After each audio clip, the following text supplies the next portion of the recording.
It's been my pleasure to learn this. Yeah. Okay, I just, want you to know that James is responsible for saving his life. Yeah. Yes. Thank Well, you. I've got to give you two stories. First of all, Yeah. your mom and Let's dad, hear that story. well, there's two good stories. One I'm gonna brag on that she doesn't like it. Your mom and dad had been ministering to the homebound forever. And it doesn't matter where it was, doesn't matter who I'd visit, because I led a senior adult department of 200 for about 10 years. And I could never get to the hospital or a nursing home when they hadn't already beat me over there. Oh, my. And so they That's visited right. everyone, and it was my pleasure my privilege to get to share communion with her while he was passing on. But Betty is still taking that, visiting everyone. Now I'm gonna fast forward to Dr. Redmond. Dr. Redmond mentored my three boys. We sat behind him, and I guess because they made noise and kicked the chair, but the three boys grew up behind him.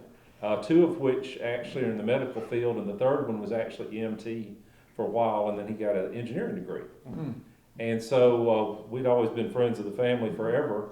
And November 3rd, Ha passed, and we were able to help him out. We buried Ha in a little country cemetery up in East Texas. But then December 12th, which was a Wednesday, Dr. Edmund and I went around doing some business, and I took him around.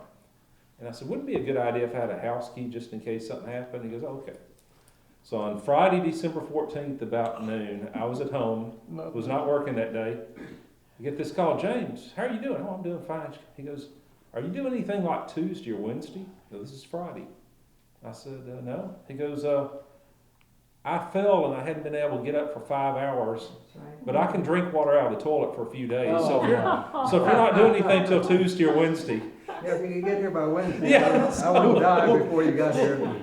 And so then I got over there. He argued with me an hour before I could call the paramedics. Yeah. Then he argued with them for an hour, and then when he got to the hospital, I haven't stopped arguing. you argued with all the folks in there. Anyway, he was. So it's been my pleasure to take care of everything. So it's and I've got to know a whole lot more about this, but it's an amazing God's miracle, all this story, because I'm just hearing pieces and pieces of it.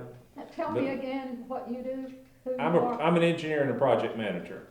but your connection to all of Tallowood this. Baptist. I'm Tallowood Baptist, friends of the family. He mentored my three boys with medicine, and then I dealt with senior adults. Your and it last name is? Richardson. He's my So father. you knew Lester Collins were there? Or He He looked had after already you. gone, He but looked after you. actually Lester He's my father. spent He's 2 been years taking in the care home of me. church at Bluffton. That's exactly right. Great guy. What goes around comes Yeah. around. So anyway, it's Thanks great for to your meet you and time. everything. Hey, Y'all thanks. take care. Thank you. Amazing story. Thank you for Sure coming, thing. and thank you for taking care of him. Yeah. Well, it is. He's got a little bit of he gets a little ornery streak every once in a while. I never knew that. He does, but he still's worth So did you saving. go to Tallowood?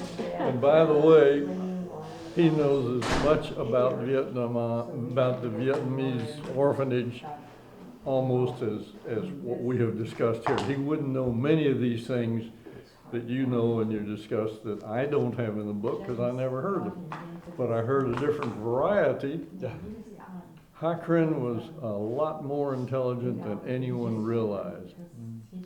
I wish we'd had the money to send him to college. He spoke 3 languages, and number 4, he started taking your ancient Greek, and when you stopped teaching it, he didn't take any more ancient Greek. He's exceptionally good. He owned 2